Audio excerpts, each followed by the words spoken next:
Assalamualaikum. The freshmen and young women of SSC level, welcome to my online class 17. The name of today's lesson is Amazing Children and Teens Who Have Changed the World. It's lesson 5 under unit 6, page number 80 on your new EFT textbook. Okay, my dear young talented friends, in today's class, if my providence, the sustainer of the universe, Allah subhanahu wa ta'ala willing, I am gonna talk about 5 quiz kids. Namely, Elon Meheringom, Alexander Alex Scott, Ryan Harjack, Katie Stegliano, and Anne Frank. These teenage wunderkinds of your age have changed the world one way or another. And lesson 5 under unit 6 of your new EFT textbook shed light on their achievement and how they have changed the globe. That's what we'll try to explore in today's class, inshallah. But before going through today's topic, we would like to travel through a time machine to reach Oslo, Norway, so as to attend the Nobel Peace Prize giving ceremony at 1 p.m. on Wednesday, 10th December 2014. তো বন্ধুরা, আমরা time মেশিনে চড়ে কল্পনা পাকায় ভর করে চলে আসলাম নরওয়ের অসলো সিটি হলে, যেখানে দক্ষিণ এশিয়ার দুইজন ব্যক্তি, একজন হচ্ছে মালালা ইউসুফজাই আর হচ্ছে কৈলাস সত্যার্থী, তাদেরকে নোবেল শান্তি পুরস্কারে ভূষিত করা হচ্ছে। Now I call upon Malala Yousafzai to come forward to receive the gold medal and the diploma. Please come forward.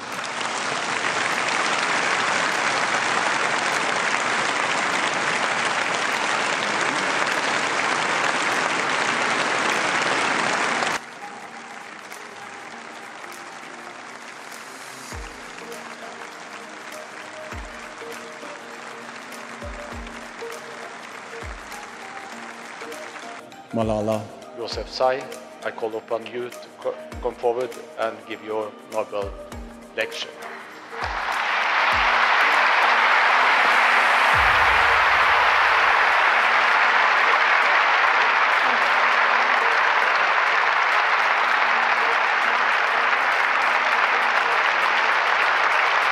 Thank you so much. Thank you. Thank you so much.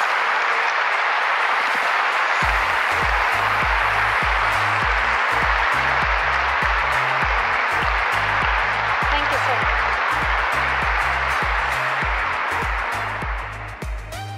Bismillahir Rahmanir Rahim. In the name of God, the most merciful, the most beneficent. Your Majesties, Your Royal Highnesses, distinguished members of the Norwegian Nobel Committee, dear sisters and brothers. Today is a day of great happiness for me. I'm humbled that the Nobel Committee has selected me for this precious award. Thank you to everyone for your continued support and love. Thank you for the letters and cards that I still receive from all around the world. 14 বছর বয়স্ক একটি মেয়ে নরওয়ের Oslo city হলে শান্তিতে Nobel পুরস্কারে ভূষিত হওয়ার পর বক্তব্য দিচ্ছে। নাম মালালা ইউসুফজাই, একজন পাকিস্তানি শিক্ষা আন্দোলন কর্মী। তিনি সবচেয়ে কম বয়সে নোবেল শান্তি পুরস্কার লাভ করেন। তিনি উত্তর পশ্চিম পাকিস্তানের খাইবার পাখতুনখোয়া প্রদেশের সোয়াত উপত্যকা অঞ্চলের শিক্ষা ও নারী অধিকারের উপর আন্দোলনের জন্য পরিচিত, যেখানে স্থানীয় তালিবানরা মেয়েদের বিদ্যালয়ে গিয়ে শিক্ষা লাভের উপর নিষেধাজ্ঞা জারি করেছিল। তার পরিবার সেই স্থানে অনেকগুলো বিদ্যালয় পরিচালনা করে থাকেন। As a young girl, Malala Yousafzai defied the Taliban in Pakistan and demanded that girls be allowed to receive an education. She was shot in the head by a Taliban gunman in 2012 but survived. In 2014, she became the youngest person to receive the Nobel Peace Prize. তাকে কি বলা যায়? A whiz kid, a teenage wunderkind, or a prodigy?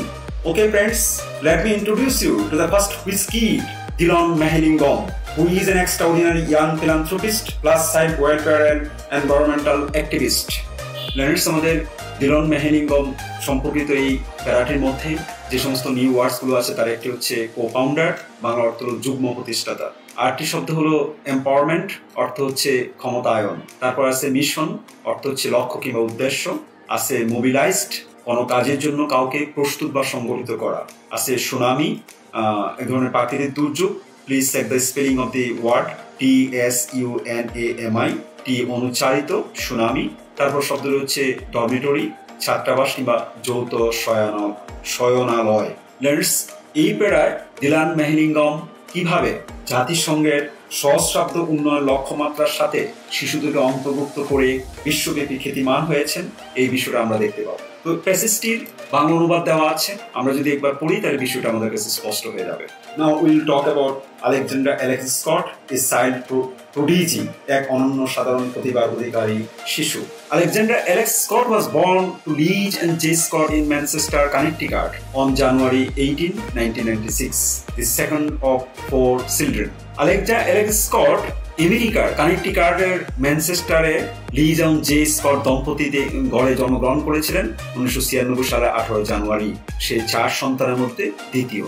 Shortly before her first birthday, তার প্রথম জন্মদিনে কিছুদিন পূর্বেই Alex was diagnosed with neuroblastoma, A type of childhood cancer, যে তার নিউরোব্লাস্টোমা নামক এক ধরনের ক্যান্সার রোগ ধরা পড়েছিল। কিন্তু এই ক্যান্সার ধরা পড়ার পরও এই মেয়েটি কিভাবে ক্যান্সার গবেষণার জন্য প্রাণ সংগ্রহ করে সারা পৃথিবীর মানুষের নজর কেড়েছেন, এই বিষয়টি এই প্যারার মধ্যে বর্ণনা করা হয়েছে। তো আমরা এই প্যারার নিউ ওয়ার্ডস গুলো একটু দেখি। শুরুতে আছে ডায়াগনস্ট, আমরা জানি রোগ নির্ণয় করা। আমরা আমাদের শহরগুলোতে ডায়াগনস্টিক সেন্টার দেখতে পাই যেখানে বিভিন্ন রোগের পরীক্ষা নিরীক্ষা করা হয়। তারপরে আছে নিউরোব্লাস্টোমা, এটা এক ধরনের ক্যান্সার রোগের নাম। নার্স, এই প্যারায় তেমন আর কোনো নতুন শব্দ নেই। আমরা প্যারাটি যদি পড়ি তাহলে তার অর্থটা আমাদের কাছে সুস্পষ্ট হবে। তারপরেও আমাদের এখানে বাংলা অনুবাদ দেওয়া আছে। The third which kid is Ryan Harjek, whom you might call a water ambassador, is a Canadian activist who established the Ryan's Well Foundation to bring water to people in developing countries.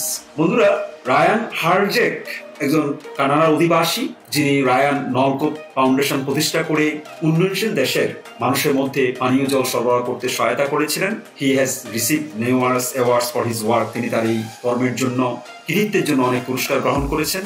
And he was the youngest person ever to be vested with the order of Ontario. তিনি কানাডার সর্বোচ্চ সম্মান order of Ontario পুরস্কারে ভূষিত হয়েছিলেন। Ryan হারজেকের এই প্যারাটির মধ্যে যে কয়েকটি নিউ ওয়ার্ডস আছে তার একটি হচ্ছে প্যাচ। প্যাচ অর্থ হচ্ছে go for and bring back someone or something for someone, অর্থাৎ দূরে গিয়ে কোনো কিছু আনা বা কাউকে নিয়ে আসা। এটা ব্রিং এর সাথে অনেকটা কাছাকাছি। ব্রিং অর্থ হচ্ছে আনয়ন করা, আর প্যাচ হচ্ছে দূরে গিয়ে আনয়ন করা। এখানে আরেকটি শব্দ, নতুন শব্দ আছে বলে আমরা মনে করি, সেটা হচ্ছে অ্যাক্সেস। আমরা ইদানিং কালের ইন্টারনেটের জগতে অ্যাক্সেসের কথা শুনি। তার অর্থ হচ্ছে the means or opportunity to approach or enter a place, অর্থাৎ কোনো একটা স্থানে প্রবেশাধিকার কিংবা কোনো একটা সুযোগ পাওয়ার অধিকার, এই বিষয়টাকে অ্যাক্সেস বলা হয়। লার্নস, এই প্যারাটির মধ্যে আর তেমন কোনো জটিল শব্দ নেই। আমরা প্যারাটির বাংলা অনুবাদ দিয়ে দিচ্ছি, আমরা সেটা পড়ে নেব। বন্ধুরা, the fourth which kid is Katie Stagliano. আমাদের চতুর্থ অনন্য সাধারণ প্রতিভার অধিকারী মানে ব্যক্তিটির নাম, কিশোরীটির নাম হচ্ছে কেটি স্টেগলিয়ানো। আমেরিকার সাউথ ক্যারোলিনা যার জন্ম, এবং সে নিজে সবজি বাগান করে এবং সে সবজি বাগান উৎপাদিত সবজি অভাবে মানুষের মধ্যে বিতরণ করে সারা দুনিয়ার মানুষের নজর কেড়েছেন। আমরা তার সম্পর্কে এখন পড়ব। In 2008, 9-year-old Katie Stagliano brought a tiny cabbage seedling home from school. 2008 সালে 9 বছর বয়সে কেটি স্ট্যাগলিয়ানো স্কুল থেকে একটি ছোট্ট বাঁধাকপি চারা বাড়ি এনেছিলেন। As she cared for her cabbage, it grew to 40 pounds. তার যত্নে ওই বাঁধাকপির চারাটি বেড়ে 40 পাউন্ডে পরিণত হয়েছিল। Katie donated her cabbage to a soup kitchen where it helped to feed more than 275 people. Katie ওই বাঁধাকপিটাকে স্যুপ রান্না করে দান করেছিলেন, যারা 275 জন লোককে খাওয়ানোতে সহায়তা করে। Moved by the experience of seeing how many people could benefit from the donation of fresh produce to soup kitchen, Katie decided to start vegetable gardens and donate the harvest to help people in need. এই অভিজ্ঞতা দ্বারা চালিত কিংবা তাড়িত হয়ে যে রান্নাঘরে টাটকা পণ্য অনুসন্ধান হিসেবে দিলে কতজন লোক এতে উপকৃত হতে পারে তা দেখে এটি সবজির বাগান শুরু করেন এবং উৎপন্ন শাকসবজি অভাবী লোকদের খাওয়ানোর জন্য দান করার সিদ্ধান্ত নেন। Today, Katie's Crops donates thousands of pounds of fresh produce from numerous gardens to organizations that help people in need. আজকে কেটি তার অসংখ্য বাগান থেকে হাজার হাজার পাউন্ড তাজা শাকসবজি উৎপন্ন করে সেটা দান করেন এমন সংস্থাকে যারা সহায়তা করে অভাবী মানুষকে। এইভাবে কেটি স্টেগলিয়ানো সারা বিশ্বের মানুষের দৃষ্টি কেড়েছেন অল্প বয়স থেকেই 9 বছর বয়সে মাত্র। একইভাবে এই প্যারাটির নতুন শব্দগুলো আমরা একটু দেখি। এই টাইনি ক্যাবেজ সিডলিং, একটি ছোট্ট বাঁধাকপির চারা। তারপর আছে ডোনেটেড, আমরা সবাই জানি তার অর্থ হচ্ছে দান করা। আছে প্রডিউস, এখানে উৎপন্ন শাকসবজি বুঝাইতে শব্দটি প্রয়োগ করা হয়েছে। তারপর কেটিস ক্রপস, এটা একটি কেটির সংগঠনের নাম, সংস্থার নাম, কেটির অলাভজনক দাতব্য প্রতিষ্ঠান বলতে পারি আমরা। লার্নার্স, এই অনুচ্ছেদটির প্যাসেজটির বাংলা অনুবাদ দেওয়া আছে, আমরা একটু দেখে নিই। Learners, the last whiskey is in Prank. তোমরা সবাই ইন প্র্যাঙ্ক নাম শুনেছো। 1929 সালের 12 জুন জন্ম এবং 1945 সালের ফেব্রুয়ারি কিংবা মার্চের দিকে যার মৃত্যু হয়েছিল। In prank is perhaps the most well-known victim of the Nazi Holocaust of the World War II. In prank সম্ভবত দ্বিতীয় বিশ্বযুদ্ধের নাৎসি হলোকস্টের সর্বাধিক পরিচিত শিকার। And born on 12 June 1929, was given a diary at the age of 13 in which she chronicled her life from 1942 to 1944. And 1929 সালে 12 June জন্মগ্রহণ করে 13 বছর বয়সে তাকে একটি ডায়েরি দেওয়া হয়েছিল। এতে তিনি 1942 সাল থেকে শুরু করে 1946 সাল পর্যন্ত তার জীবন কাহিনী ধারাবাহিকভাবে লিপিবদ্ধ করেন। During this time, Anne spent 2 years in hiding with her family in Nazi-occupied Amsterdam in a secret annex with 4 other Jews. এই সময় অ্যান 2 বছর একটি গোপন আস্তানায় নাৎসি অধিকৃত আমস্টারডামে তার পরিবার ও অন্য 4 ইহুদি পরিবারের সাথে লুকিয়ে কাটান। Betrayed and discovered in 1944, Anne was sent to the Bergen-Belsen concentration camp where she died of typhus in 1945. বিশ্বাসঘাতকতার শিকার হয়ে যখন 1940 সালে ধরা পড়েন, অ্যানকে বার্গেন-বেলসেন জেলখানায় প্রেরণ করা হয়, যেখানে তিনি টাইফাসের কারণে 1945 সালে মারা যান। Anne's father, Otto Prank, was the only occupant of the secret annex to survive the war. অ্যানের বাবা অটো প্রাঙ্ক, যিনি এই বিভীষিকাকে বেঁচে যান। In 1947, he published Anne's diary as the diary of a young girl. 1947 সালে অ্যানের ডায়েরি, একটি জীবিত মেয়ের diary নামে তার বাবা প্রকাশ করেন। Anne's account of her internment, as well as her deep belief in humanity, has become one of the world's most widely read books. অ্যানের বন্দিদশার বিবরণ, পাশাপাশি মানবতার প্রতি তার গভীর বিশ্বাস, এই ডায়েরিটিকে বিশ্বের অন্যতম বহুল পঠিত বইতে পরিণত করেছে। লার্নার্স, এই প্যাসেজের নিউ ওয়ার্ডস গুলো হচ্ছে হলোকস্ট, এটা ব্যাপক হত্যাকাণ্ডকে বুঝাইতে শব্দটি ব্যবহার করা হয়। ক্রনিকল অর্থ হচ্ছে ধারাবাহিকভাবে কোনো কিছু বর্ণনা করা। টাইপাস, এটা এক ধরনের জ্বর। ইন্টারমেন্ট অর্থ হচ্ছে বন্দিদশা কিংবা অন্তরণ।